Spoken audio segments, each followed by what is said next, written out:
welcome to another Fragments of Silicon review session. So this week we only have one game, but there's a reason for that. Usually when we have one game slated for the week, it means it's a fucking long one. And this is a big old classic computer RPG. Oh God. Yeah, it's like you could put 100 hours into this and not be fully completed. Maybe that's a bit of an exaggeration, but yeah. Today's review is Planescape Torment Enhanced Edition. Another in a long line of what we call, I guess we're just what we're calling remastered editions at this point. It's like under different names. I mean, Baldur's Gate Enhanced Edition was released fairly recently, wasn't it? And this is, I think, using ultimately the same engine. Well, yeah, probably using the same everything because Beamdog Software, who provided us with 2 copies of the game,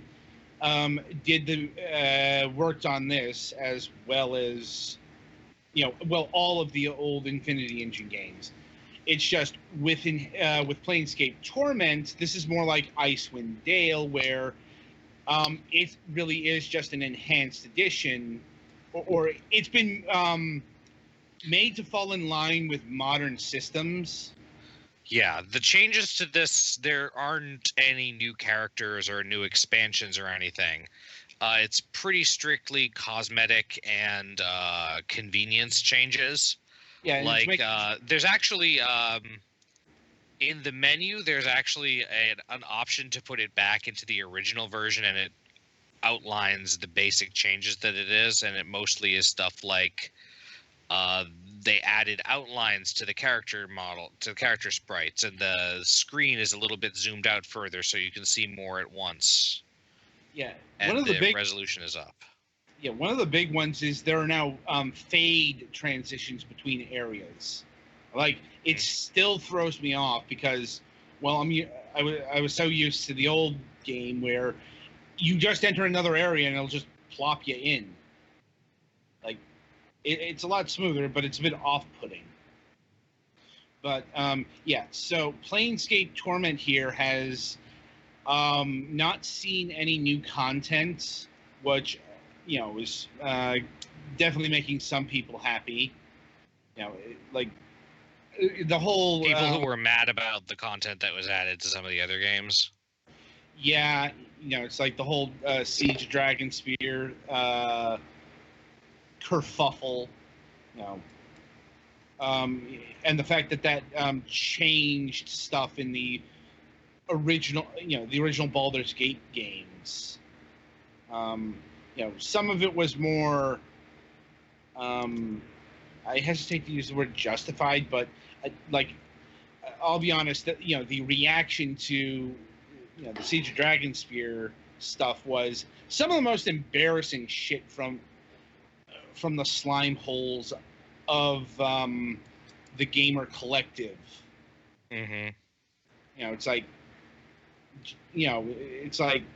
the bro flakes really lost their shit because a transgendered character got added, and all of a sudden we had shouts of diversity being forced down our throats, and just god damn, it was fucking embarrassing and cruel, and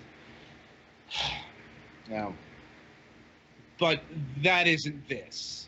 It looks like they may have added a couple of minor bonus things. Looks like, possibly. Reading up about it, there's a secret bonus party member you can possibly get. But yeah, there's not a whole ton. Yeah, I'm a bit surprised because they said that they were considering re-adding the content that was cut initially, but I heard that from what I understand, they decided against it because the content was cut for. It wasn't because of rush deadlines. It was because they couldn't fit in the game. Mm-hmm.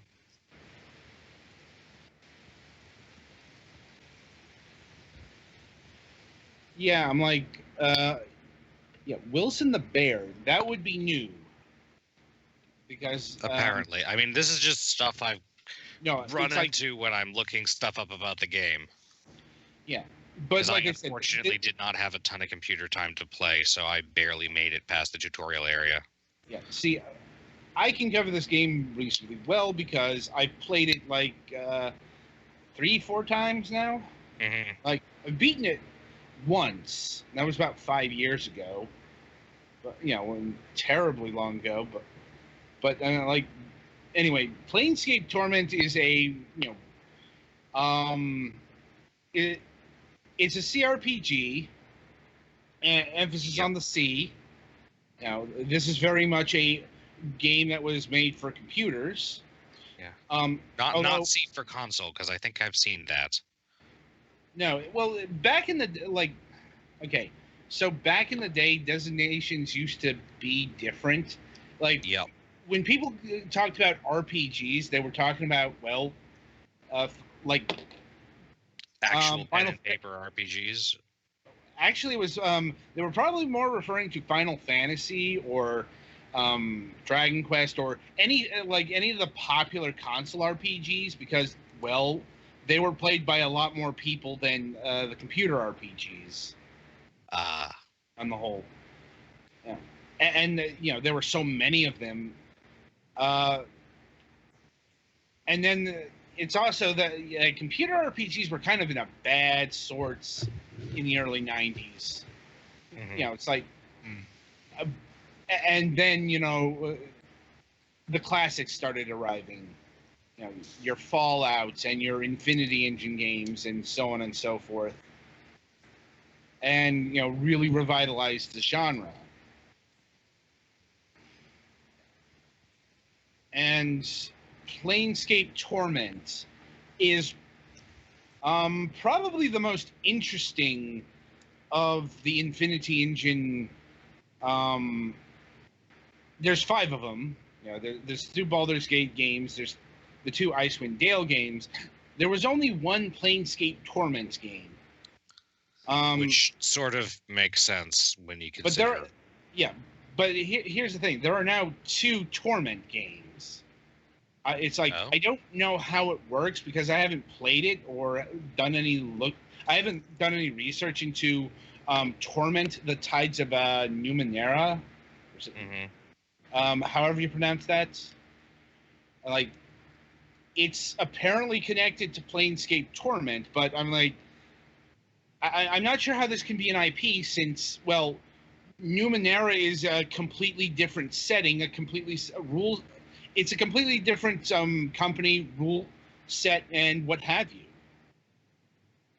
But there are, it's apparently the second game in the Torment IP. However that works. Anyway, for those not Yeah. familiar, Planescape is sort of a meta setting for Dungeons and Dragons originally from it's based on second edition AD&D mechanics. Yeah. So I think it's time for backstory because this is a part that I really don't see in a lot of reviews. And that's talking about the setting itself. Like, they'll talk about the game, the characters, but you don't hear much on, what is Planescape? And yeah, Planescape is one of the it's like I'm not sure where it stood in terms of popularity in terms of second edition modules, but it was certainly notable. I mean, obviously, I'd say notable enough to get a game out of it, but then again, there were other even more obscure settings that got games back in the '90s. Like they actually made a game out of the Al Karim setting, which is the that's the Arabian-inspired yeah. stuff. But yeah, Planescape is one of the weirder settings to do it with because most things in Dungeons and Dragons take place in one or another of the material planes or places on the material planes. Planescape is about all of the outer planes, which are where souls go when people dies. not only that, it's also about the inner planes where all the elements. Oh yeah, those are Yeah, I forgot that was a separate term for those. yeah. There's the inner sphere. There's the inner sphere. There's the outer planes, and then there's sigil. So yeah, you're on it's the 12 planes of the Great Wheel or something, which are in a circle, and there's like one for each of the major alignments, and then one between each of them. Right. And then there's sigil is in the middle, and it's a lot of. It's a city. It's kind of the most civilized part, but also, you can run into some weird things there. Well, Sigil itself is a goddamn paradox because it's a floating city hovering above an infinitely tall spire. Uh-huh. And if you can figure out how that works, game. Yeah, it's like I'm not even joking about that. Well, the thing is that when you're in the outer planes, and in the non-material planes, physics and things like distances are weird. Any two given places in the outer planes are going to be further apart than the two ends of the universe.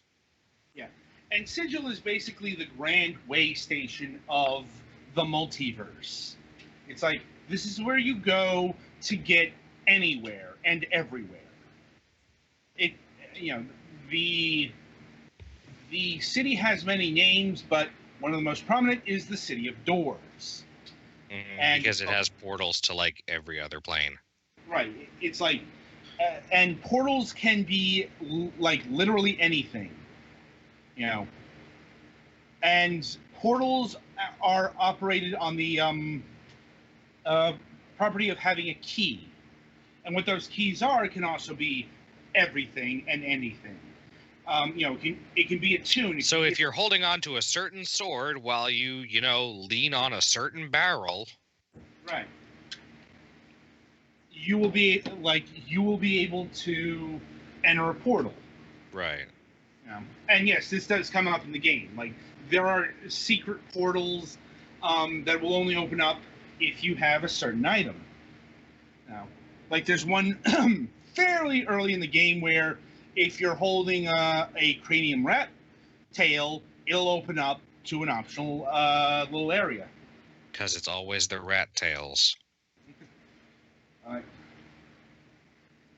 Anyway, and the City of Sigil is ruled by perhaps the most curious creature ever to be seen in an RPG.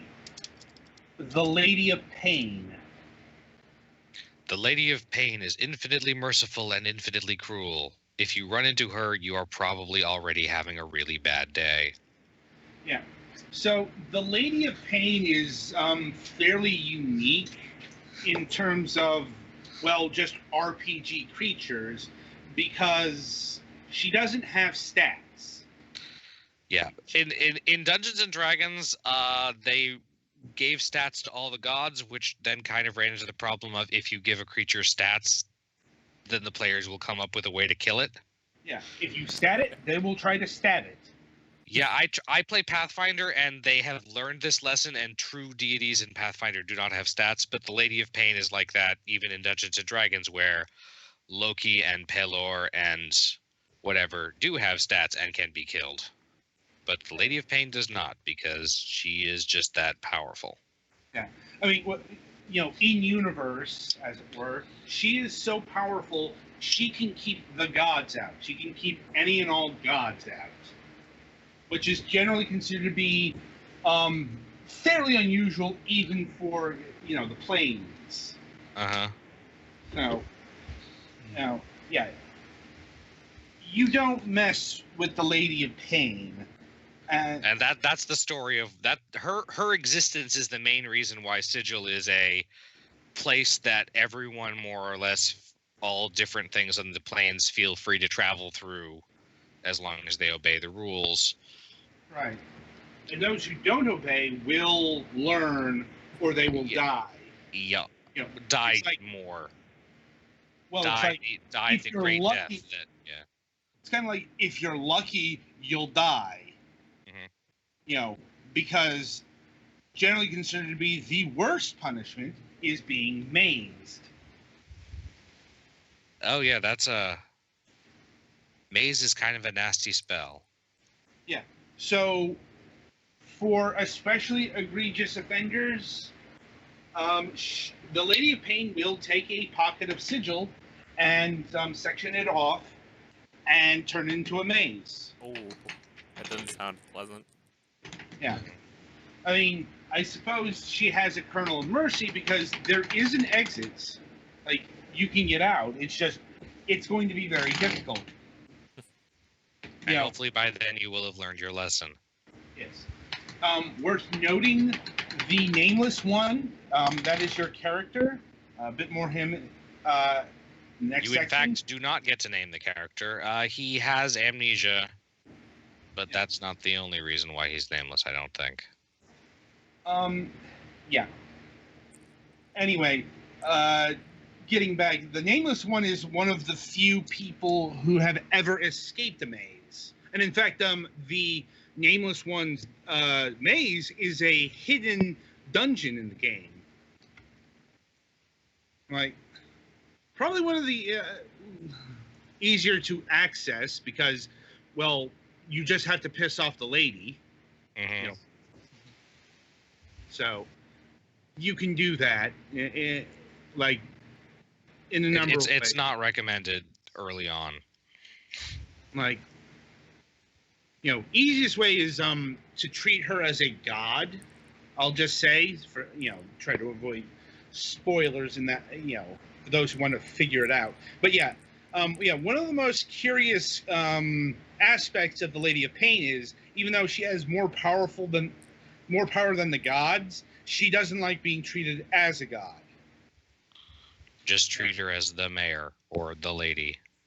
Just don't think of her think of her as little as possible, and that's what Sigil residents do, because they are fucking terrified of the lady. Mainly because when she shows up, at the same time, better than the alternative. Yeah. Well, I haven't mentioned, if you piss her off enough, she'll cast her shadow on you. If she does that, you're just exploded into a, pile of gore and viscera. So yeah, we've been a little bit about where you are, but you basically, the game starts, you wake up on a slab in a mortuary. Yeah. So, one of the most unique aspects of Planescape Torment is the main character.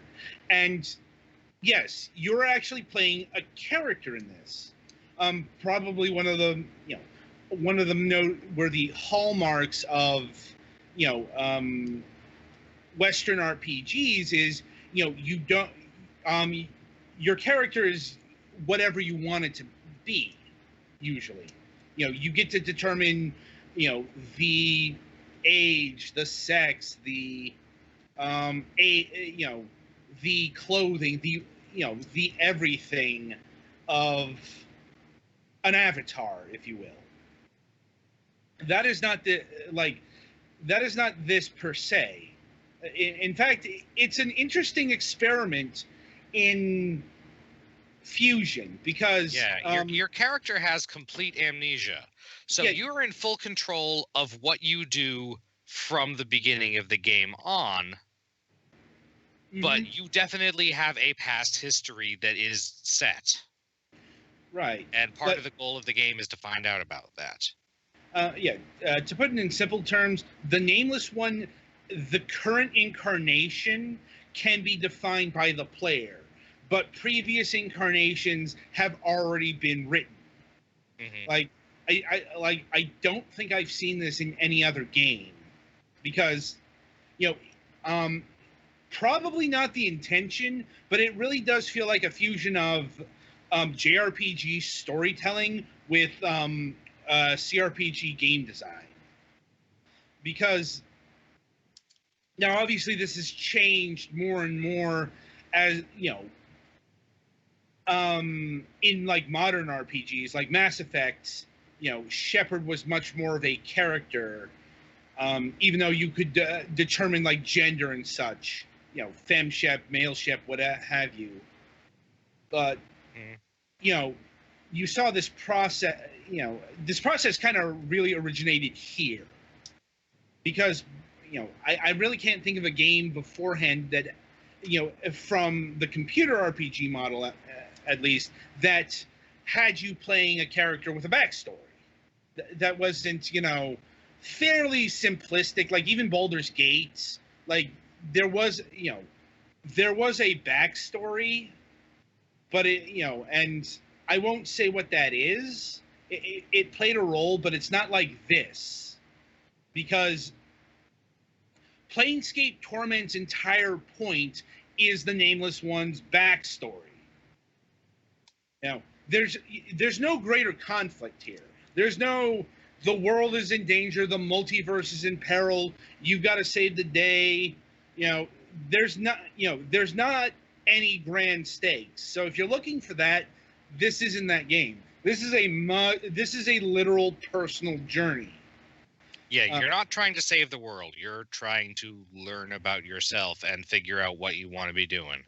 Right. Yeah, you're because this game, it was all about playing around with RPG cliches and mechanics. I believe the central kernel of thought was centered around the immortality aspect. Mm-hmm. They wanted, they actually made the fact that your character dies and comes back to life, and made it a central part of the story.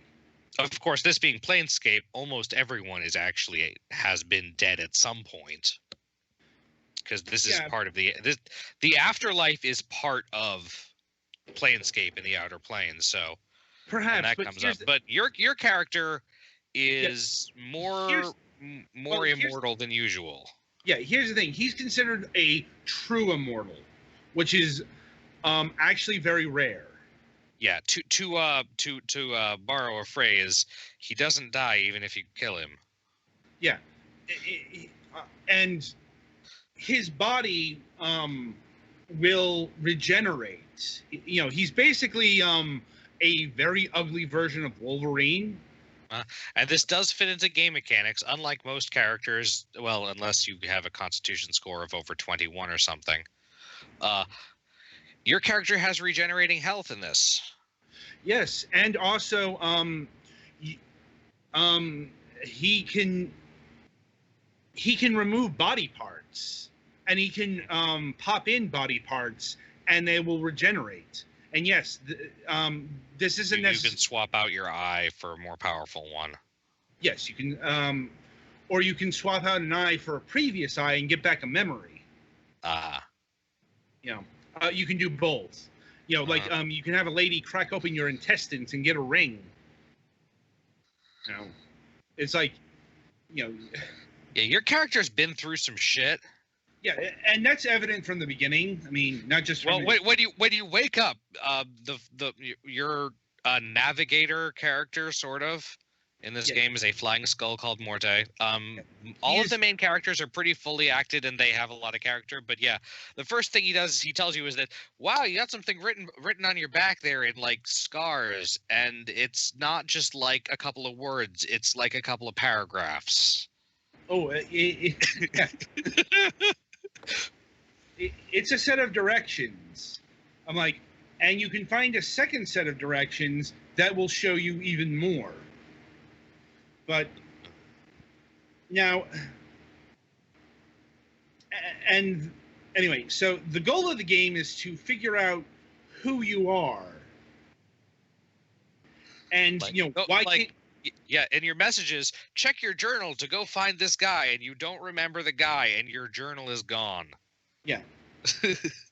Well, that's why he had the journal tattooed to his back. Or that part of it, yeah. And he has a backup copy in his tomb. Yeah, there's a quasi-secret dungeon called the Tomb of the Nameless One, which you can go and find, presumably. Yes, you can. Yeah, I didn't get. Yeah, I know you like. I'll be honest. I'm not sure how you were going to get far in this, because, like I said, You will spend a lot of time playing this game. Yeah, like You know, maybe if I'd quit my job for a week and like not had any family obligations. even then, like Be able Like I to said- make it through the first chapter. this game isn't laid out in chapters. I know. per se, I'm just but being facetious. Yeah, the there's- progression is like you get quests and stuff, but the progression seems to be pretty non-linear. yes, for the most part, I'm like, this game does have a line through it. Don't get me wrong, but there's a lot of this is one of those games where you can get lost in the side quests because there's so many of them. But furthermore, Yeah, and this game, another thing that it does to try to sort of mess with your expectations, your physical stats. I mean, it's nice to have decent physical stats, but you really want to have your mental stats up because social interaction and stuff is apparently a better way of progressing through the game than just fighting everything to start with. well, yeah, this And game also was they're hard yeah. to improve. okay. You can play this game any way you want, but I'm like, the best way to do it is wisdom, intelligence, and charisma. Mhm. Like, And also your mental stats, especially intelligence and wisdom, I think increase the experience you get. So well, the higher those are, the more experience you get, and you could put those points into other things. Well, it shows you. Well, okay. For those who don't know, like in AD&D terms, every class has a most important stat. Uh-huh. And to show you how much this game was breaking the mold, your most important stat is wisdom, and you're not a priest, you're not a cleric, you're not a healer of any kind. Yeah, What- you have 3 choices of what you can be, and they are rogue, which is terrible and only really useful for rogue stuff like lockpicking. And- Fighter, which is good for breaking faces, and magic user. I'm like, I go the mage route because I tend to min-max my my wisdom and intelligence, and then charisma, and then everything else. Maybe a point if I get it. Maybe. And also, this being AD&D, I didn't realize this when I first made my first character, and it ended up being terrible. In 3.5 in Pathfinder, every couple of points you put into a stat increases your modifier for that stat. In this game, pretty much like 8 through 15 is no modifier for most stats. No, modifiers. What are those? Yeah, you have to get really high before your ability scores actually do much in terms of like affecting your damage or getting bonus spells or anything like that. Right. It's like, if you can't put up with old school AD&D, once again, you look elsewhere because this game was originally built in 1999 when AD&D. Yeah, I think third edition came out in 2000. So third edition came out in 2001. It's also Okay, worth so yeah. noting that Planescape wasn't among the survivors. In fact, yeah, third edition trimmed out most of the settings aside from like Forgotten Realms and Greyhawk. Yeah. So, time for backstory. AD&D Second Edition. AD&D Second Edition wasn't so much a setting as a whole bunch of settings that were getting increasingly incompatible with each other. Yeah, you got your Greyhawk, which is the generic one that they wrote the book on and then very few people actually use. You got your Forgotten Realms, where Drizzt and Elminster live. You got your Al-Qadim if you want to play 1001 Arabian Nights. Right. You got your Ravenloft. Ravenloft if you like Gothic horror. Ravenloft is your thing. Dark Sun. Dark Sun for deserts, and I think that's the one with the cannibal halflings that live in jungles. I think maybe- so. Yeah. Like, it sounds like, it's like. And recently they brought back some of these other slightly odder ones, I think, although not too much. Yeah, there was Spelljammer, one of the weirdest. Yeah, Spelljammer is the other meta setting. Planescape is the planes are these big infinite places, and you travel between worlds by plane shifting and stuff. Spelljammer was, what if every world was in some kind of virtual sphere of ether crystal thing, and you could travel between them on literal ships with literal sails in space with And wizards. there were a lot of beholders in that setting for some reason. You know, and if you want, Beholders and mind flayers. Yeah. Also, in terms of setting, Sigil, not high fantasy either. Yeah, it's a little more modern than that. Yeah, it's mid to late Victorian. Like, it's especially prevalent in the dialogue. Like, the Sigil populace will talk, especially the Hive. They'll talk in a version. I'm not sure if it's actual or faux, but it's Cockney rhyming slang shit. Huh. Yeah. You know, I guess that makes sense. Having a real, truly urban city feels a little more modern usually than. Yeah. Well, this game is definitely going for a 19th century aesthetic, but not steampunk.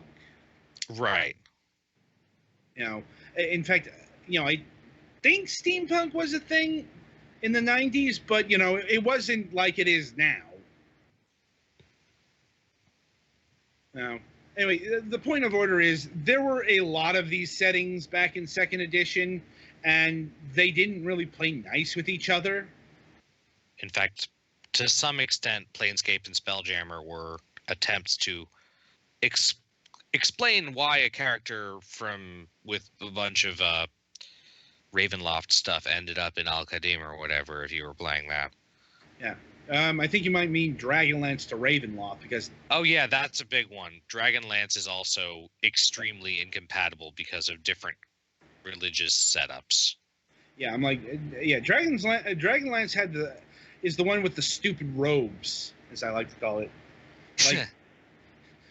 Yes. Are you a wizard? Are you a wizard? Are you a good wizard or a bad wizard or kind of a neutral wizard?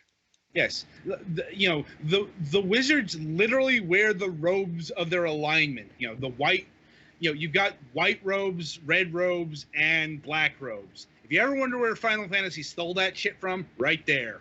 Yeah, and for a significant period of time, there were no clerics in Dragonlance because the gods were all dead and or on vacation.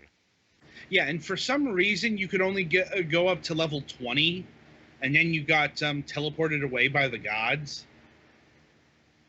Like, although that the AD&D era was weird. Yeah, like the point of order was, it was a many varied landscape, but it was a very splintered landscape. And also, this was still the days of very arcane rules. Like, THAC0 is still a thing here. THAC0 isn't that arcane. They just never really explained it well. It's arcane enough for the casual. Like, it was arcane enough for them to remove it in third edition forward. They basically changed the name to base attack bonus and counted up instead of down. Right. Another thing they got rid of was the backwards ass armor class system. Because before third edition, there were times when it was tricky to know whether you wanted to be rolling above a number or below a number.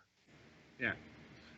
And armor class, having an armor class of -20 was considered to be godly. Yeah, because you had to roll under the armor class to hit them. Right. It's stuff that was smoothed out for good or for ill in later editions. Yep. And, the thing of it is, even if second edition had come out, trying to adapt Planescape to that rule set would have been problematic, even more so than, say, Icewind Dale 2 actually does use third edition rules. That's interesting. It was interesting, but it was also a big problem because the Infinity Engine was designed around second edition. Yeah, So- that's why I was saying that's not an easy thing to change while keeping the game engine the same. Yeah, I'm like, I don't know exactly when it went into Icewind Dale 2, but I know it was a lot of problems. You know, it would have been even bigger for Planescape because there was no Planescape setting in the next edition. Right, so there weren't rules for a lot of things. You know, it's like the campaign setting capped off in the book in the actual RPG with a thing called the faction war, and that gets into another one of the central tenets of Planescape, probably the one that nobody fucking talks about. That's the faction. The factions. Yeah, there are tons of different groups that are all have different goals and stuff, and it's none of it is as simple as, oh hey, there's a group of demons and they're working to ruin stuff. Yeah, well, and that separately, that's another big component of Planescape, the Blood War.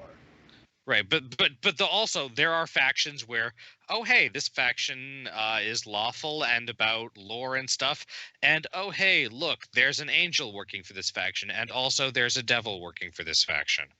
Right, and the faction element is definitely in Planescape. You have the opportunity to join many of the various factions. Like the first faction you're going to come across are the Dustmen. You know, they're the ones who run the mortuary, and factions are based off of philosophical underpinnings. Like the Dustmen, they believe in the true death, and what that is they basically believe that oblivion is nirvana. Yeah, the annihilation of the soul. Yes, they believe that nothingness is a state of purity, and I can see the logic in that. I mean, you know, there's no suffering, there's no pain, there's there's none of the negative shit, and it's like that kind of leads into stuff I can't talk about because spoilers. Yeah, we're trying not to spoil too much about this game. Yeah, I'm like. Another interesting thing for this game is this being Planescape, your party members are not, oh, hey, I met a dwarf fighter, and then I met an elf rogue, and then I met... No, your party members are all off the beaten path, let's say. I mean, your first party member is a floating skull. There's also a succubus who is reformed, and... I believe she is lawful good and has a vow of chastity. Yes, falls from grace. That's kind of the crux of her character. She's a succubus who is trying to rebel against her nature. You know, like which being a succubus, that means being, a sex demon who steals, men's souls. So rebelling is being a good person and not being chaste. Yeah. Like here's another thing. Everyone here has a fucked up backstory. In fact, that's one of the central. That's in the name of the game, Torment. The Nameless One has a symbol on his left arm called the symbol of torment. What the symbol of torment does, it attracts haunted souls to him. Yeah, one of the things you can run into in the tutorial area is a guy who says, "Oh yeah, it's you again. There are plenty of people who used to travel with you that have been through here. Try not to travel with people anymore because they all end up dead and shit." And that gets into some of the past incarnations of the Nameless One. I'm like, I won't go on the specifics, but yeah, I don't think it's a huge spoiler saying that some of the past yous have done some bad shit. We'll just leave it at that. But yeah, I'm like, Also of note, this is the campaign setting where Tiflings originated from. Yeah, tieflings that are not half demon or devil, but like a few They have generations down the line. Yeah, They have some. Yeah, they have some fiend blood in them, and in fact, like one of your party members is a tiefling. No, Anna. She's probably the most well-adjusted of the group, let's say. Yeah, it turns out that having an evil outsider as an ancestor can it doesn't make people like you, and B, it can really mess with your mind. Mm-hmm. Yeah. Also of note, this is the game that really elevated the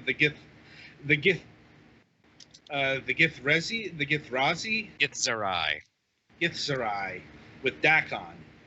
Yeah, they are sort of lizardy people with inherent psionic powers, if I recall correctly.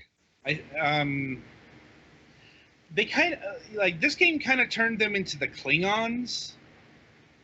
They do kind of do that. I mean, the Githyanki are more here's the spellcasting, and the Githzerai are more monks. That's because of Dakon. That is entirely because of Dakon. You know, the thing about Dakon is he was considered to be an outsider because he was a lot more monkish than your average Gith. Now, it reminds me of what happened to the Klingons, Circa, Next Generation. All of a sudden, they became the proud warrior race. I'm like, there are, other characters include the Ignis, the Wizard of Flame, literally of flame. Like he used to be a human wizard, but after trying to burn up Sigil, surprisingly not a recipient of the Lady of Pain's justice. Like it was actually like all of the local wizards banded together and opened up a portal to the elemental fire plane. And he couldn't beat it, so he joined it. He got engulfed, but it didn't kill him. Like, they basically gave him paradise. He's on fire, but he's alive. And in order to recruit him, you got to figure out how to, extinguish the flames of the elemental plane of fire. Hint, not easy. Yeah. Like, I feel, he's not a secret character. He's just a difficult to get character. Because you will meet him early on in the Smoldering Corpse bar. And he's got his own theme music and everything. Everything about it screams him like, this is going to be a potential future party member. Another thing is, you don't have to get any party members. Not even Morte. You can solo run this game if you want. It's not going to be easy, but you can solo it. Now, how do you get rid of Morte? Just by really offending him in the first conversation? I'm like, there's an area there, like going to the Nameless One's tomb will get rid of everyone in your party, and you have to go. It's like. So you can't not get Morte, but you can get rid of him. Yes. No. And yeah, I suppose another one of your party members is a rogue Modron, and Modrons are a whole nother thing. Yeah, he's actually one of the hidden characters because the Modron Cube is a hidden dungeon. It's actually a parody of dungeon crawlers. Mm-hmm. Like you get a lot of traditional loot there, but you don't have any use for it. Plus one plate mail. Well, I don't have armor proficiency, so. Yeah, I'm like, the Nameless One doesn't really wear armor. Or much of anything. Yeah. Loincloth, I guess. Yeah. Well, it's like, once again, this game in many ways was rebelling against traditional high fantasy.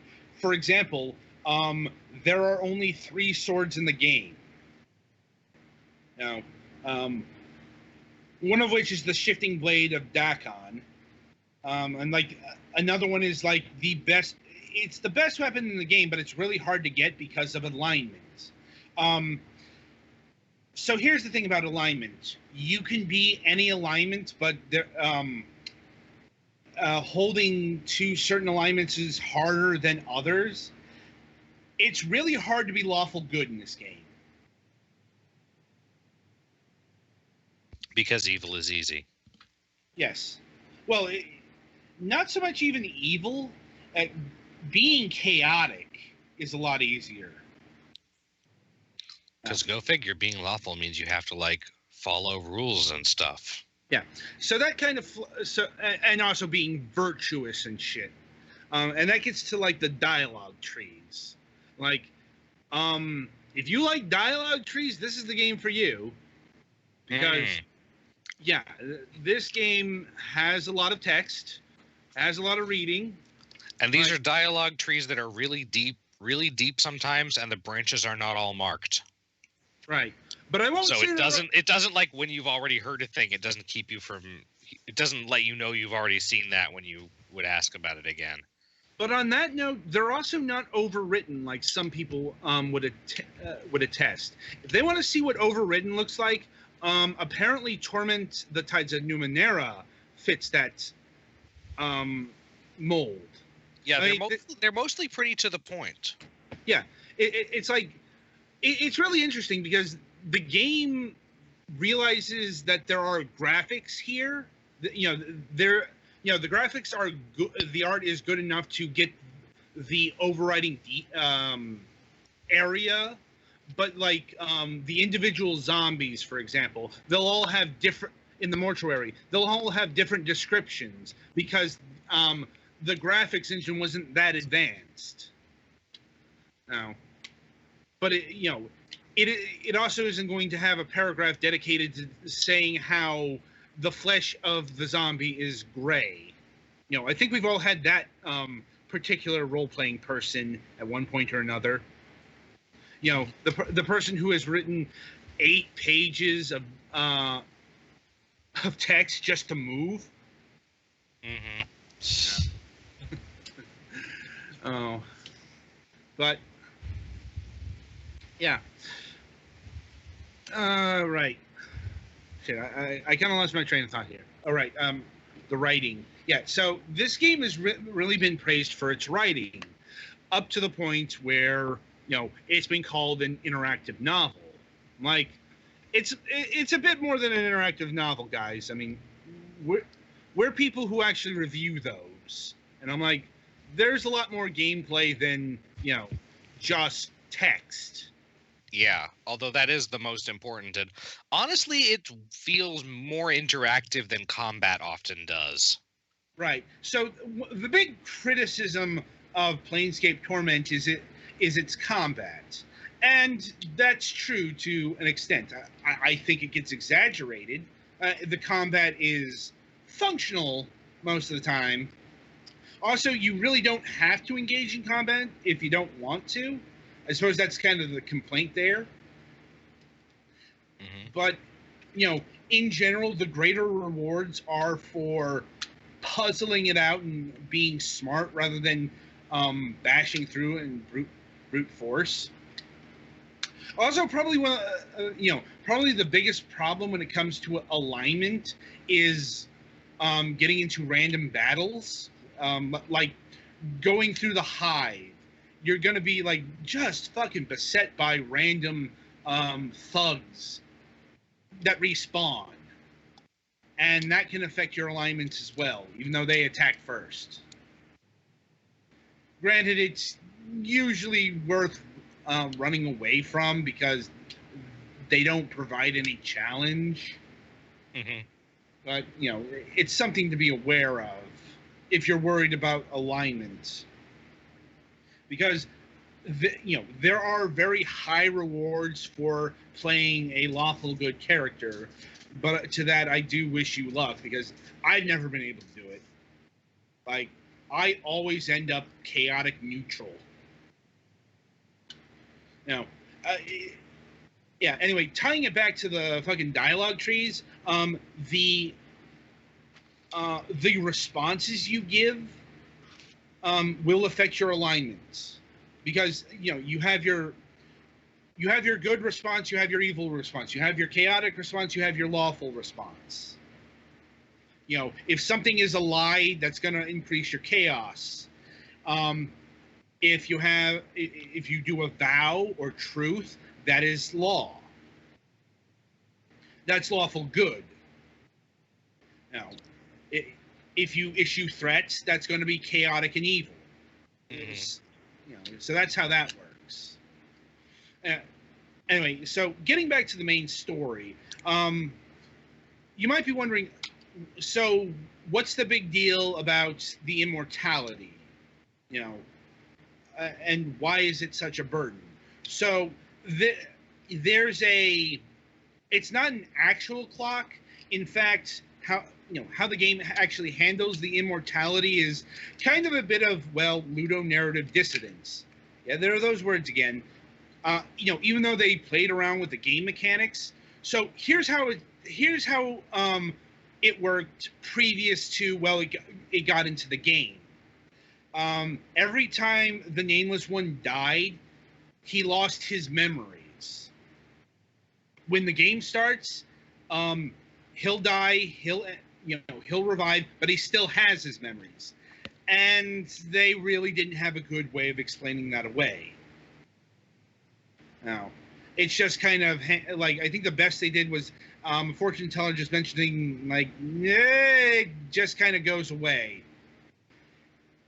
It wouldn't be such a problem, but that gets me back to the metaphysical time clock that's hanging around the Nameless One. So, as it turns out, immortality has its price here. The constant cycle of death and rebirth is literally fragmenting the mental state of the Nameless One. Hence the amnesia and stuff. Right. It's basically stated that if he continues down this cycle, he's going to end up, it's not stated exactly, but, he's basically going to become a gibbering lunatic for all time. And you're pretty powerful, so that would probably be bad. Yeah. I'm like, he will eventually become a person that will be unable to end his cycle. And that is, that is the point of the game, I suppose, to come to terms with the cycle, I suppose is the best way to put it, without going into spoilers. Because there are definitely reasons why this is happening, and and why it needs to break and all that stuff. But I suppose what I can say is there's no happy ending here. As expected of a game with Torment in the name. Yeah. It's like, there is no sunshine and rainbows at the end. There is potentially inner peace,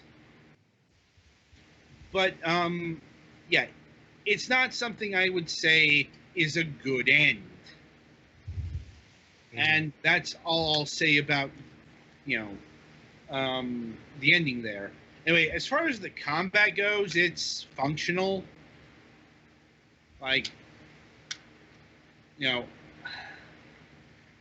Honestly, as someone who was not brought up on this kind of game, mechanically it's extremely clunky.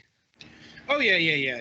It's like everything about this game is fairly clunky because obviously it being a 2D isometric game, it's aged a hell of a lot better than a lot of early 3D games. But there's no getting around the fact that this is a game that's venturing on 20 years and has 20-year-old game design harangued around its neck.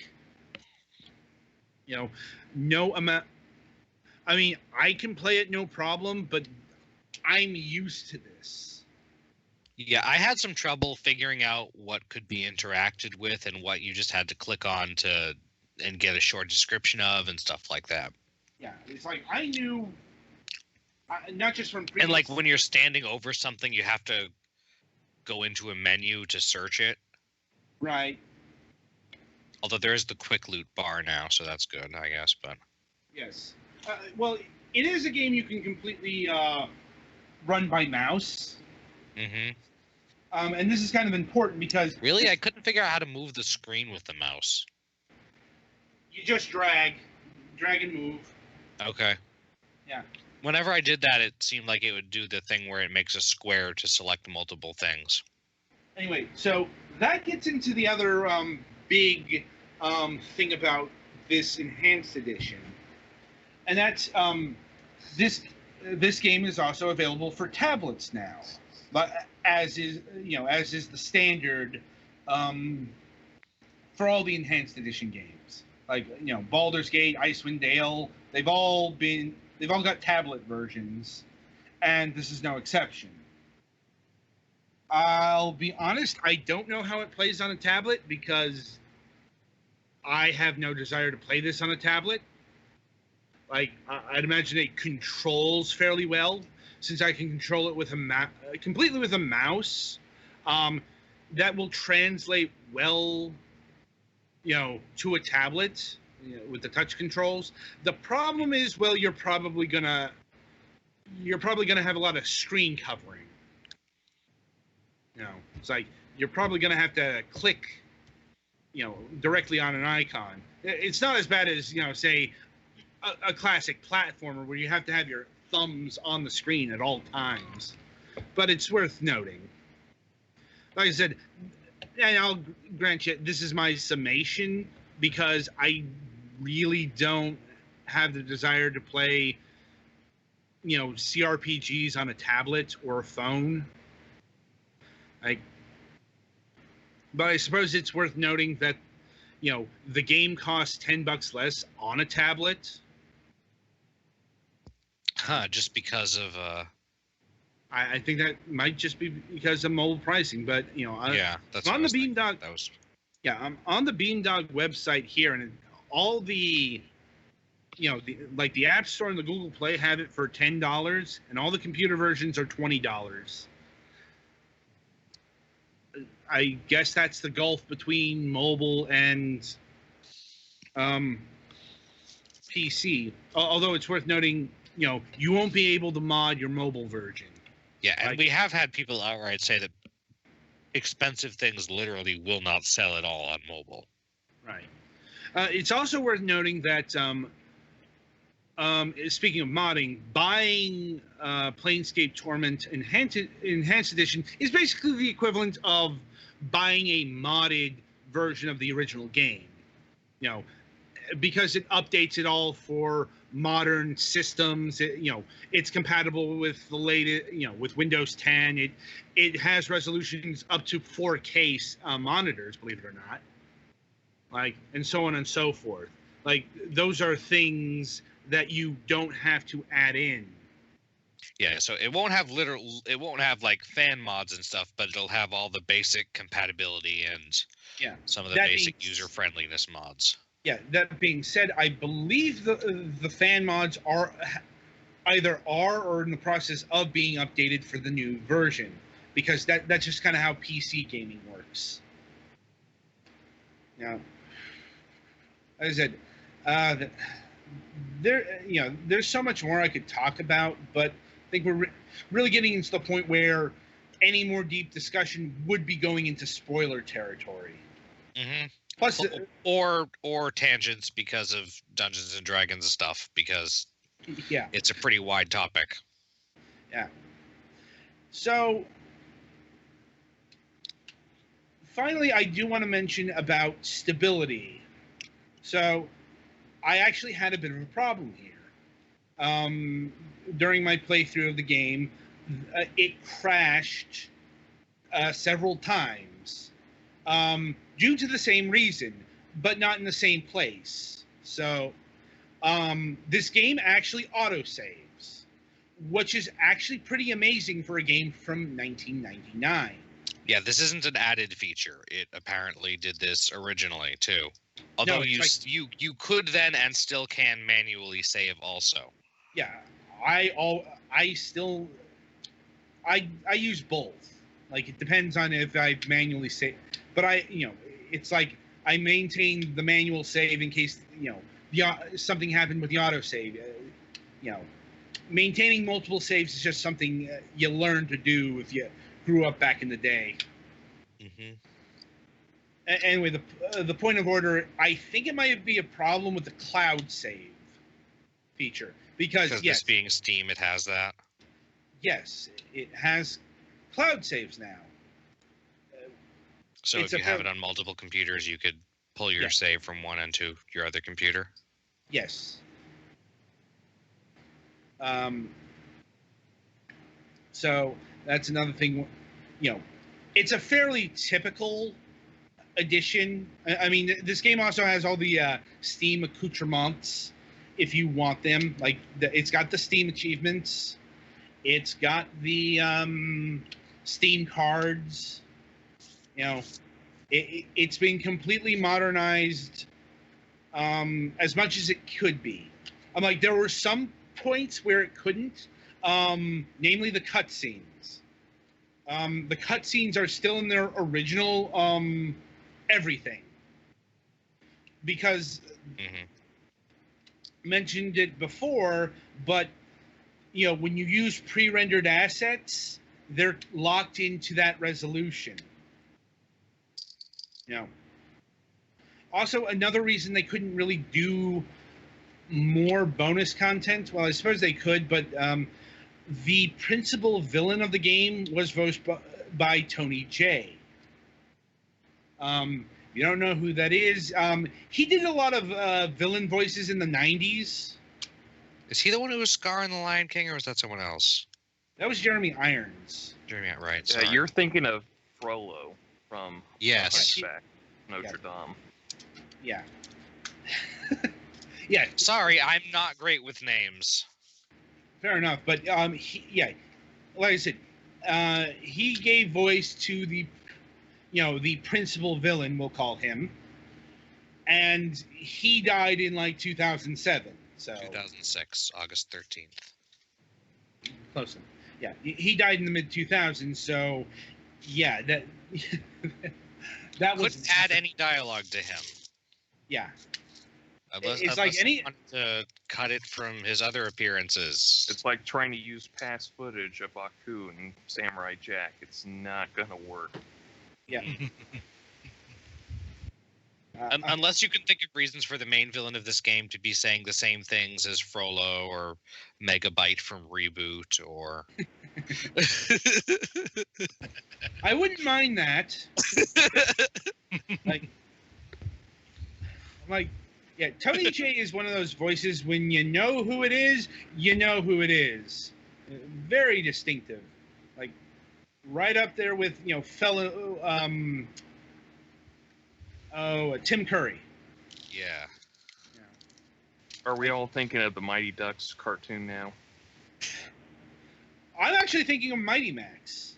I was thinking of that because Tim Curry and Tony Jaa play the villains in that one. Well, Mighty Max, that was actually an interesting one because Tim Curry played the Skullmaster, but Tony J was Virgil, like the mentor figure. It was actually a rare heroic role. Little owl man guy. Yeah. So, but yeah, the Mighty Ducks also qualifies since it had both of them. That's how far we'll go on that one. Get back to review. This is the nice thing about setting the rules for your own review. There's nobody to tell you to get back on track but you. Indeed. Anyway, so recommendation. Shere Khan from Tailspin. Yes, he was. That would be another source of good lines. Yeah. Anyway, so the point of order is, do I recommend Planescape Torment? On a personal level, yes, 1,000 times yes. It's one of my favorite RPGs of all time, but I'm also under no delusions that it's fairly archaic and arcane. It's a game that went against the mold purposely, and as we've kind of demonstrated, from its setting to its characters to the fact that nobody uses a goddamn sword except for one person. Mm-hmm.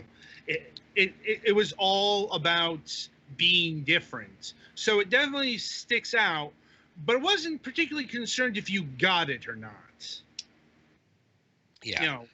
You're gonna if you want to play this game, you're gonna have to be able to deal with a pretty archaic interface that can be annoying sometimes, and the graphics, which were ugly at the time and still do not look that. I mean, they convey what they're intended to convey, but the characters do not necessarily look aesthetically appealing. Yeah, I'm almost convinced. I'm pretty sure that was the point. Like, the art direction was purposely ugly, but like some of it is just, this was rendered in 1999, and that shit isn't looking good in the year of 2017. Mm-hmm. And you're gonna have to be willing to either already know about or be willing to try to learn about the setting and some of the Dungeons and Dragons stuff, at least. Yeah, it's like if you want combat-focused CRPGs in the same vein, I'm going to recommend getting the Baldur's Gate set or Icewind Dale Enhanced Edition before going into Planescape. Better introductions to the Infinity Engine and the particular rule sets than this. Now, this is kind of more for advanced players, no pun intended.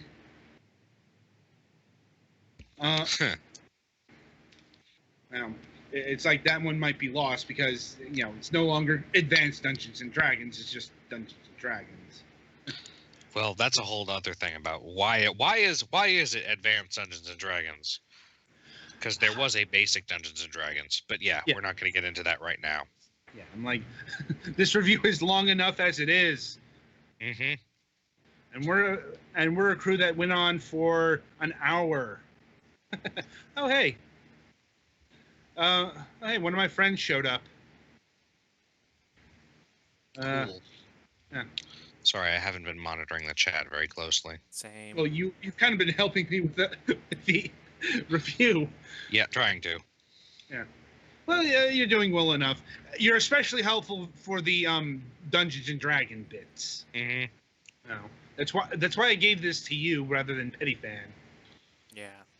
No, it was anyway. So, finally, there's a bit of, one of the bones of contention surrounding the game is the official soundtrack. So, as I've been told by others, the soundtrack was actually intended to be a bonus in the package, maybe a pre-order bonus, but apparently was turned into a standalone $9 DLC. Yes. Or $10.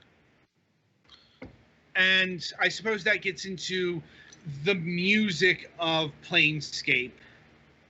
I like the music of Planescape, but it's because once again, it's so offbeat. It's also because this being a fucking CRPG, you get these tracks stuck in your head. The Mortuary soundtrack is forever fused to my brain cells, just for spending so much time in the goddamn mortuary. Mm-hmm. That being said, I always liked that particular track. Like,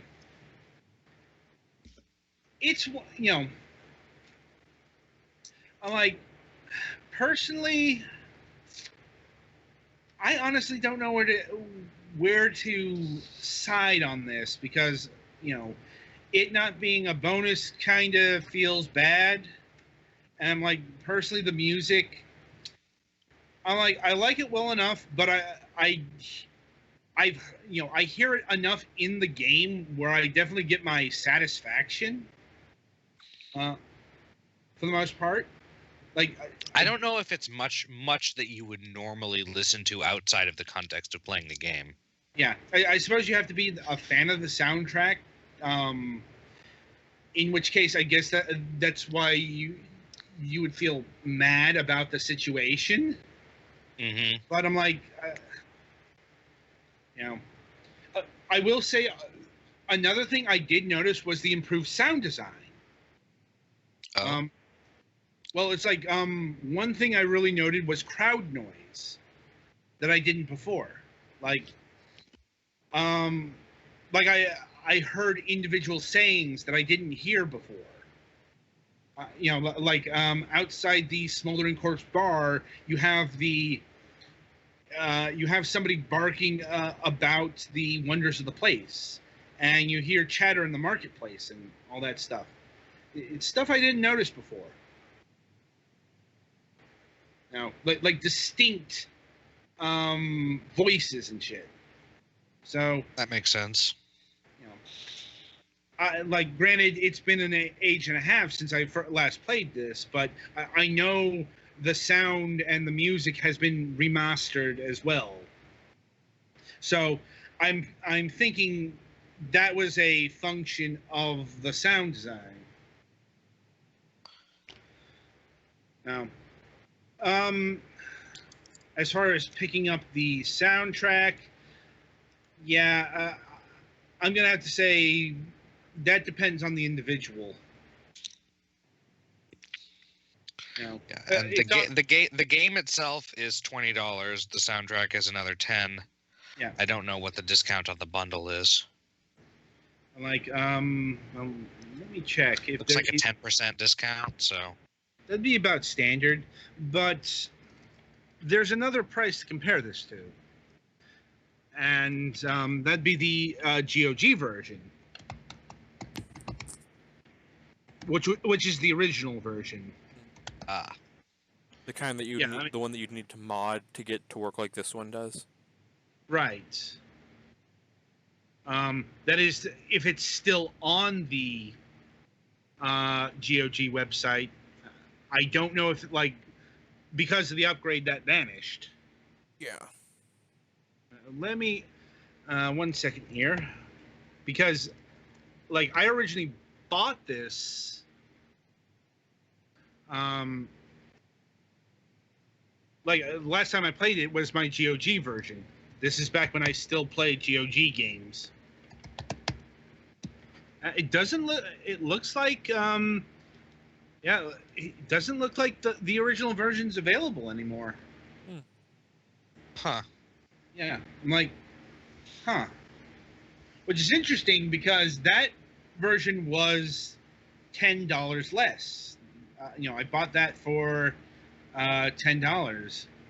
Yeah, you even have to put some work into that one to get it to run like this one does. Yes, you would.